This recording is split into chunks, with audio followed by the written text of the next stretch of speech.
পবিত্র কুরআনুল কারীম থেকে ছোট্ট একটা সূরা সূরাতুত তাকাসুর। এই সূরাটা আল্লাহ তাআলা আনসারের দুই পুত্রের উপর ভিত্তি করে আল্লাহ তাআলা এই সূরাকে অবতরণ করেন। যে দুই পুত্রের নাম ছিল বনুল হারিস। এবার আল্লাহ তাআলা এই দুই পুত্রের উপর ভিত্তি করে এই সূরাকে আল্লাহ তাআলা অবতরণ করেন। কেন? এই দুই পুত্রের মধ্যে প্রাচুর্যতা, টাকার অহংকার, দম্পত্যের দাপট, ধন সম্পদের দাপট, প্রাচুর্যতা, তাদের মধ্যে একে অপরের সাথে প্রতিযোগিতা করে। এবার আল্লাহ তাআলা এই সূরাকে অবতরণ করা দিয়ে বলেন, আলহাকুমুত তাকাসুর আলহাকুমুত তাকাসুর।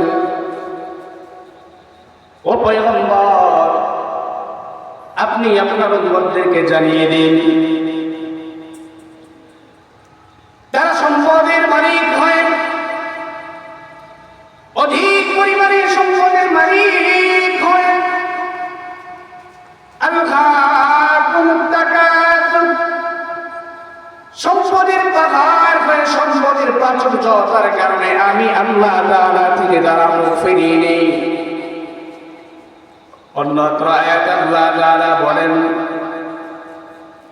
সূরাতুল আ'লার মধ্যে আল্লাহ তাআলা বলেন, ওয়াল আখিরাতু খায়রুন ওয়া আবকা ইন্না হাযা লাফিস সুহুফিল উলা।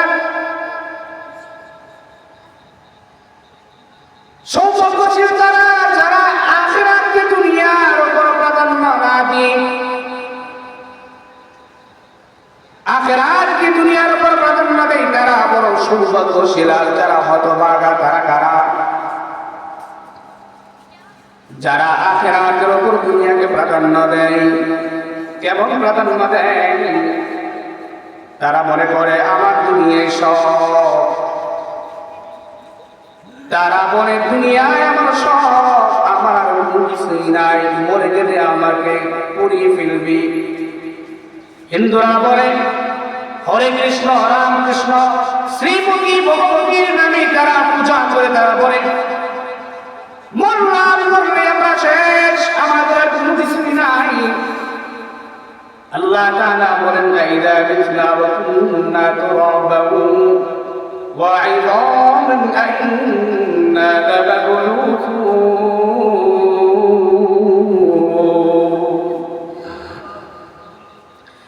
আল্লাহ তাআলা বলেন, গোলাম তুমি কি ধারণা করো, তুমি কি এটা মনে করো তুমি মরলা তো শেষ হয়ে গেল? আল্লাহ বলে না, মরলাই তো শেষ হয়ে গেল না, মরার পরে আরো দুনিয়া আছে, আরো জগৎ আছে, আরো অনেক কিছু আছে। অন্যত্র আল্লাহ তাআলা বলেন, মিনহা খলাকনাকুম ওয়া ফীহা নুঈদুকুম ওয়া মিনহা নুখরিজুকুম তারাতান উখরা।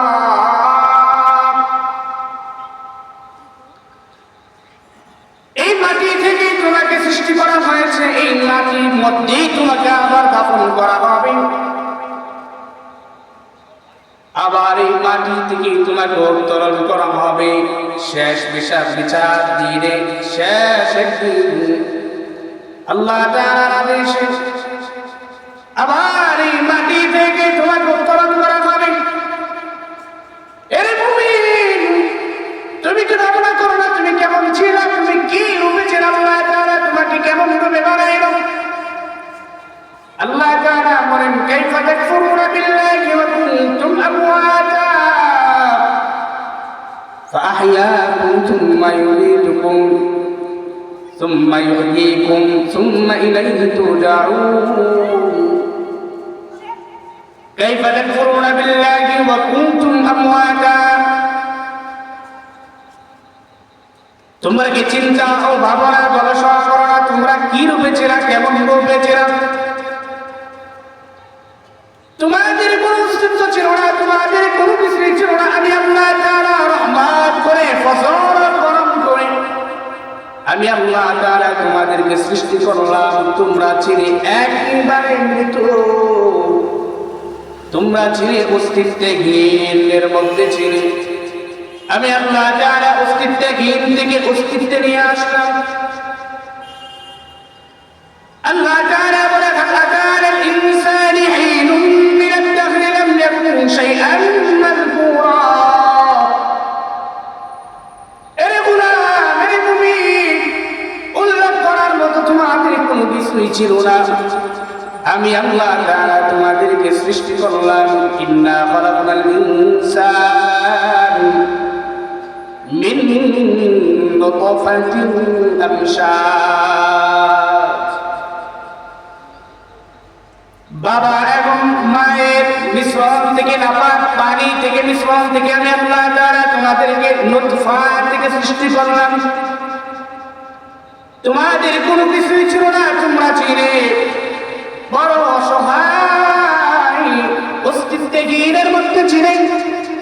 আমি আল্লাহ তাআলা অস্তিত্বের মধ্যে নিয়ে আসলাম। মায়ের পেটের মধ্যে ছিলে। একদিন দুদিন করে করে 40 দিন অতিবাহিত হওয়ার পর এবার আমি আল্লাহ তাআলা একজন ফেরেশতার মাধ্যমে তোমার রিজিকের ব্যবস্থা করলাম, তোমার মরণ কোন দিন হবে নির্ধারণ করলাম। তুমি দুনিয়াতে আসার পর তুমি কেমন হতভাগা হবা, কেমন সৌভাগ্যশীল ব্যক্তিদের অন্তর্ভুক্ত হবা, আমি আল্লাহ তাআলা নির্ধারণ করলাম। এরপর আল্লাহ তাআলা মায়ের পেটে সন্তান দেখার পর আল্লাহ তাআলা কেমন আমার মালিক, কেমন রব্বুল আলামিন, আমার মালিক তো আমার মালিক, উভয় জাহানের প্রতিপালক রব্বুল আলামিন।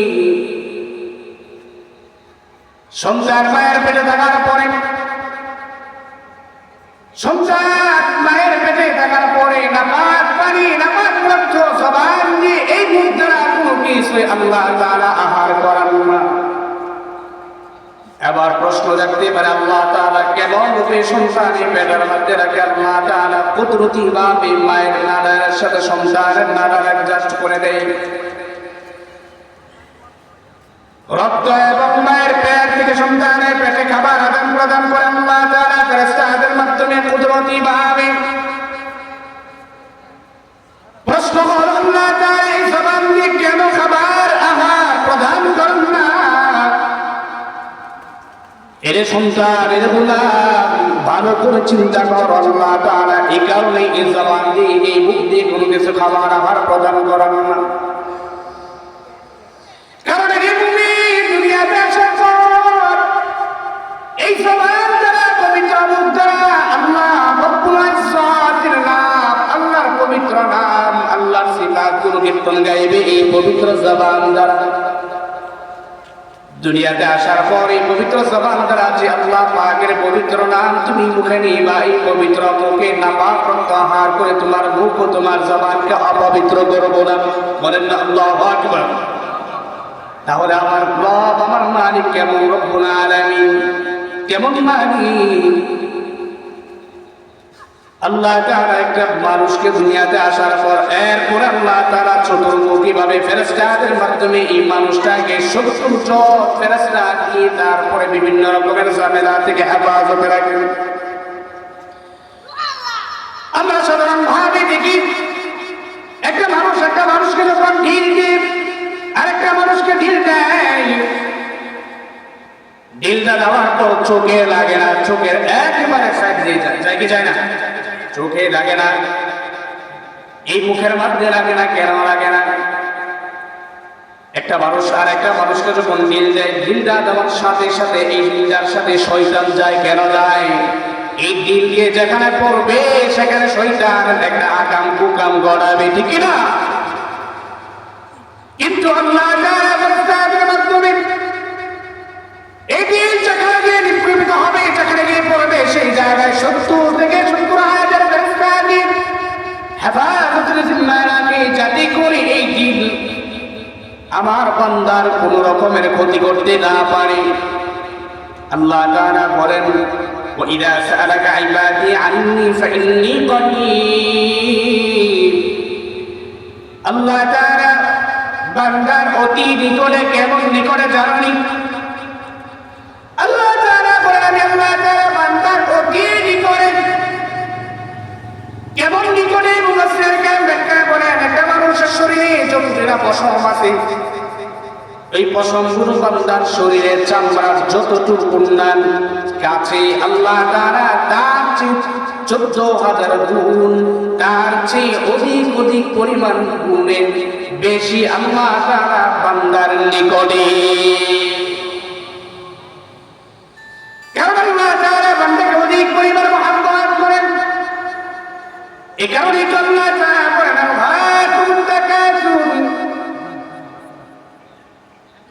আল্লাহ তাআলার বান্দা আল্লাহ তাআলা সম্পদ দেওয়ার পরে বান্দা আবার আল্লাহ তাআলা থেকে বিমুখ হয়ে যায় সম্পদের পাহাড় পরিমাণ সম্পদের মালিক হওয়ার পরে আল্লাহকে চিনা